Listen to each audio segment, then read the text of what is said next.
I just kind of was very, very alone and searching for something to fill my life. I had, for a few weeks, I'd had a kind man that had been very friendly with me, and 2 months later I found out that I was pregnant, and he was very angry with me, and so he scheduled an abortion, and they were required by law to tell the clients that they had other options. There was one that they told me it was from Hope Resource Center, which was a crisis pregnancy center that was actually right across the street. This lady that was there, and I remember she prayed with me. And no matter what you've been through, and no matter how bad it gets, don't let people lie to you and tell you that God's not there and no, it's not going to be there for you.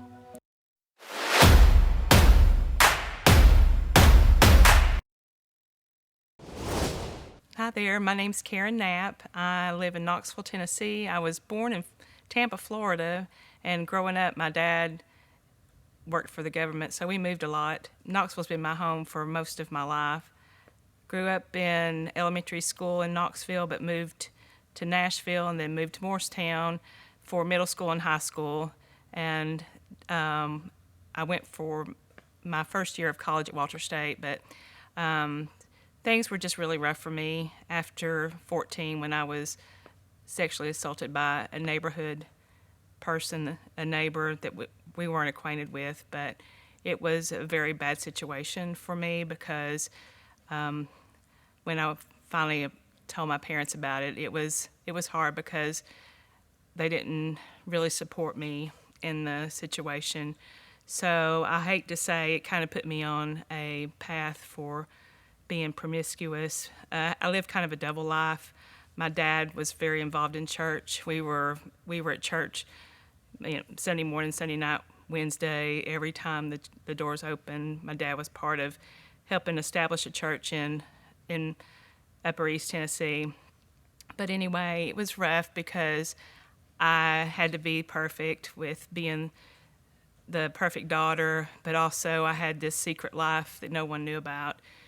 But it was really, really tough. So when the first opportunity that I got to get married and get out of the house, I took it, and that led to like 13 years of being, I guess it was kind of a loveless marriage. I would like to say that I loved the father of my first two children, but it was tough, and it was tough for both of us. Skipping forward to 1998, I went through a horrific divorce with that, and that perpetuated me into a really, really tough life that I chose. I chose to once again, I was still living the double life. I was living the life of going to church every Sunday.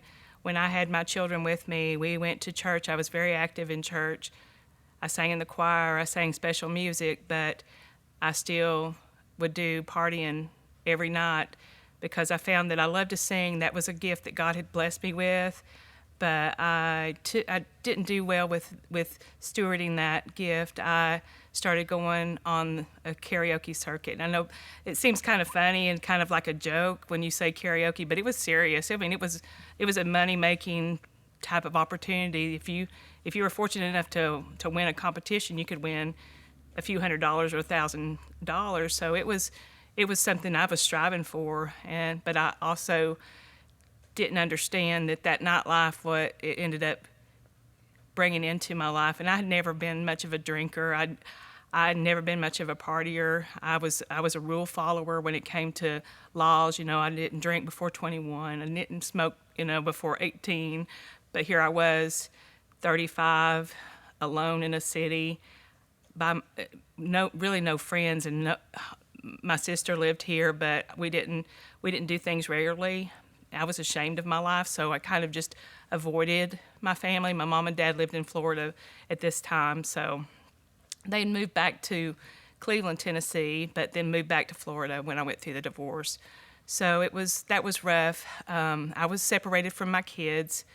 That's another story that it's hard to go into, but I did lose custody of my children. My son was in 5th grade, and my daughter was in kindergarten and just started 1st grade, so I was really struggling because I didn't know how to explain that to people. So I just kind of was very, very alone and searching for something to fill my life.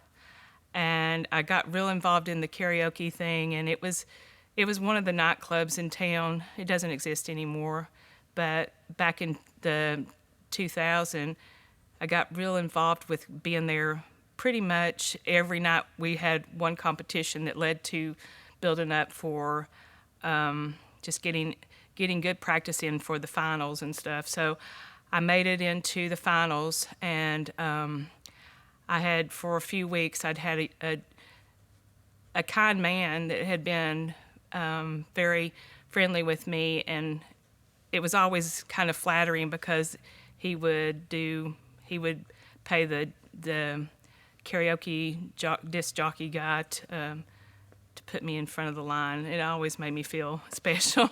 Anyway, but so for a few weeks and led up to months, we developed a relationship that I had. I hate to say, but it became sinful, and I was looking for love. I was looking for marriage. I wanted someone to care about me. But this person really thought that I was a really great singer, seemed very engaged in my life, interested in meeting family members. So I thought he was someone that I was going to probably be spending the rest of my life with. That was my intentions for the relationship. But about 2 months later, I found out that I was pregnant, and that didn't go as well as you could. I mean, I wasn't expecting the way that the response was when I told this man that I was pregnant, and he was very angry with me, and so he scheduled an abortion with a local clinic here in Knoxville. He was not from around here. He was from out of town. I hate to say also, I didn't know a whole lot about him except from just gathering things and conversations that we had maybe once or twice a week that I saw him over the course of 3 months that we were talking. But it was mostly always at the nightclub or at a local bar that we would meet up at. But I never questioned why I wasn't going in his circle or in his wherever he was from. I just knew he was coming into town for work. I went for the initial appointment at the abortion clinic over on Concord Avenue here in Knoxville. And back then, they were, you had to go in for your initial appointment back then. And they were required by law back in 2000 to tell the clients that they had other options. And that was hard to explain how amazing that was. But they had pamphlets, and they were from adoption agencies, and they were from just alternative options. And there was one that they told me it was from Hope Resource Center, which was a crisis pregnancy center that was actually right across the street from this abortion clinic. And I didn't even really understand what that was. That had never been anything that had ever been talked about with me. In all the churches I had been in Knoxville over the previous 2 years, I'd never heard anybody talk about it. So I didn't know it was a religious-based place. So I cannot remember if I walked over there, because it was literally walking distance. I could have walked out the door and walked 100 feet or less and been there. But I think I went in. I remember going in the door and telling them that I had the pamphlet, so they knew where I was from. They knew I'd just come from across the street.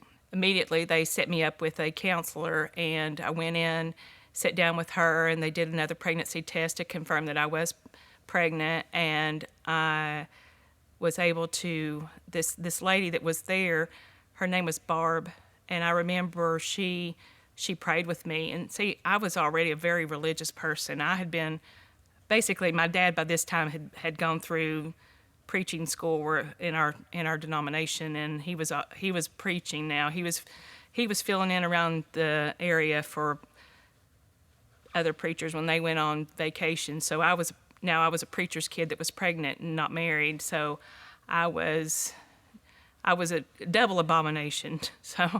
So here I was, and she's praying with me, and I'm thinking, when I told my family that I was pregnant, they pretty much rejected me and were very upset with me and hurt. And here a stranger that I'd never met before in my life was taking me in and praying for me, and I was just like, how in the world is this possible? So she told me about the different things that they would do for me there. She told me about the classes that I would have, the parenting classes that I would have, and I'm like, I'm already got kids that are, middle school. I've got a middle school aged kid. I don't need to be taught anything about parenting, and I didn't realize how wrong I was about it. But just the support was something that I hadn't had up to that point. I had a couple of friends that were like, hey, it's not going to be the worst thing in the world if you terminate the pregnancy. Everybody does it every day. It's no big deal. You'll get on your life. You'll meet your future husband, and you'll have more kids if you want them. Just go ahead and do it. It's not that big a deal. And that was about the best support that I had. She told me, she said, there was a 72-hour wait period, too, that was a law for abortions back then. And this was on a Thursday, so my abortion was going to be scheduled for the next business day, which was Tuesday of the following week. That's what, when I left the abortion clinic, my abortion was scheduled for Tuesday morning. I left Hope Resource Center that Thursday evening, and I went home still with the intention to go through with it on Tuesday, because I didn't know I had a choice. I didn't know what to do. I had been going to counseling, so I called my counselor to call me and talk with me. I called the doctor's office that delivered my daughter in '92 to see if he could tell me some things that the biological father had told me about some medicine that he was on that was going to cause if I had a baby, it was going to be born with brain defects. I needed to know if this medicine if it was really true, if it was going to cause that. It was a miracle that they both, my doctor's office wasn't open on Friday. So Thursday at 5:15 or whatever, I'm getting a call back from my doctor, and my doctor's telling me there's no indication in any of the medical findings in any of my stuff that shows that this medicine does anything to harm an unborn child from the biological father's end. And my counselor called me and said, I have counseled you for 2 years. I know you wouldn't mentally or physically survive this if you went through with this, Karen. And with that, and with Barb's prayer, and with just having that much caring, I think if I hadn't had that caring from her in the beginning, I wouldn't have even reached out to the doctor. I wouldn't have reached out to my counselor. I would have just gone and taken the weekend off and just closed myself up and just waited, because the biological father was supposed to come Monday evening and take me to dinner and spend some time with me before he took me that following morning to the abortion clinic, because he said he was going to take me. I prayed, I talked, and I decided not to go through with it. I called in to work and didn't go on Saturday. And I did talk to my sister, and I got my sister to come over, and I got a couple of my friends, and I talked to them and told them what I was going to do. And they all supported me to go ahead and go through the pregnancy, still not being encouraged to keep the baby. I was being encouraged not to do that, but not to go through with abortion. So they were all with me when he showed up on Monday evening to basically spend that evening with me and go the next morning. And they gave me reinforcement for me to tell him I wasn't going through with it. It was one of the most overwhelming things I ever had to go through, but I asked God to give me strength to go through the pregnancy, because I knew I was going to be alone. And I wasn't lying when I knew that it was true. I did pretty much, except for Hope Resource Center, the classes that I had through them, the support that I got through the counseling that I got through them of what to do and how to live my life from that point on, because I had been so lost. I really never had a purpose. Even with having my 2 other children, they were ripped from me, and I wasn't able to be with them except 2 days every 2 weeks, and that was always such a challenge.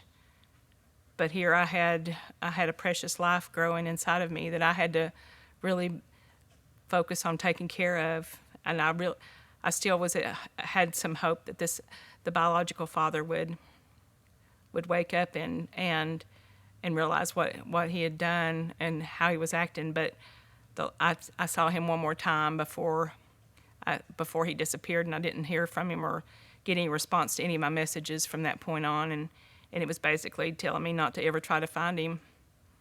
And I took him at his word that it was best for me to never try to find him. And I didn't have the correct name. I didn't have the information that I needed to have found him anyway. So I went through the pregnancy. I had some friends that were with me. I did have really good friendships that I developed that went through all the pregnancy. I worked my job all the way up until the 8.5 month that I was pregnant. It was literally, I was selling wedding dresses, which was kind of ironic that I was selling wedding dresses every day and being in a situation where I was unwanted and pregnant. But I was so happy that I just made that decision to go ahead and go through with it, because Hope Resource Center was there with me, and I did develop a relationship with people at my church, and there were kind people there that didn't judge me so much, so it was really great. And I was very thankful that I went ahead and went through with the pregnancy. About a month before my daughter was born, I decided that I was going to keep her, but I just felt God was telling me to go ahead and raise Melody myself, even if I was going to be all alone.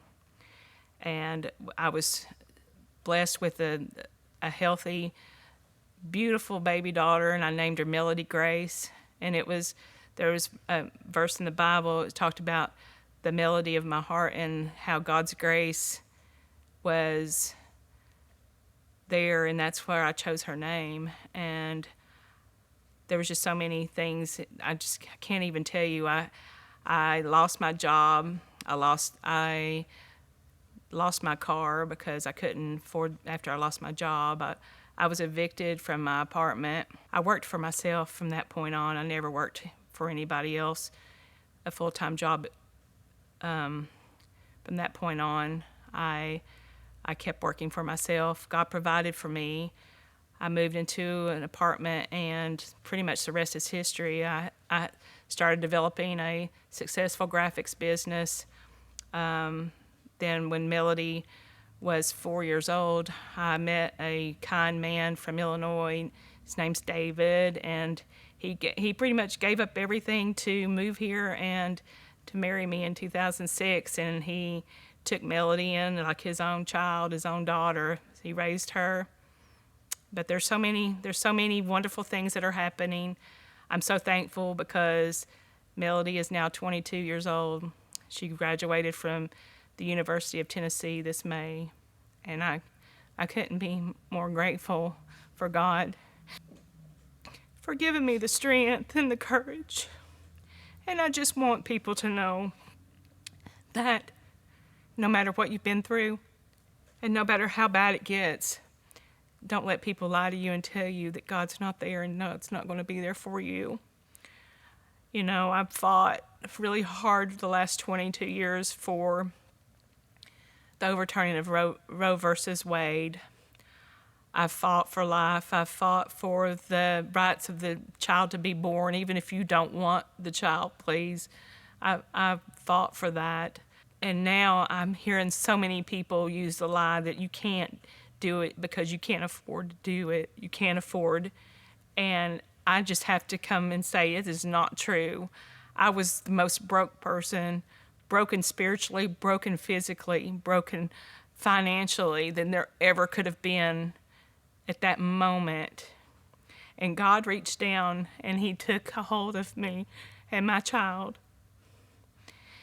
And he took us all the way to this day.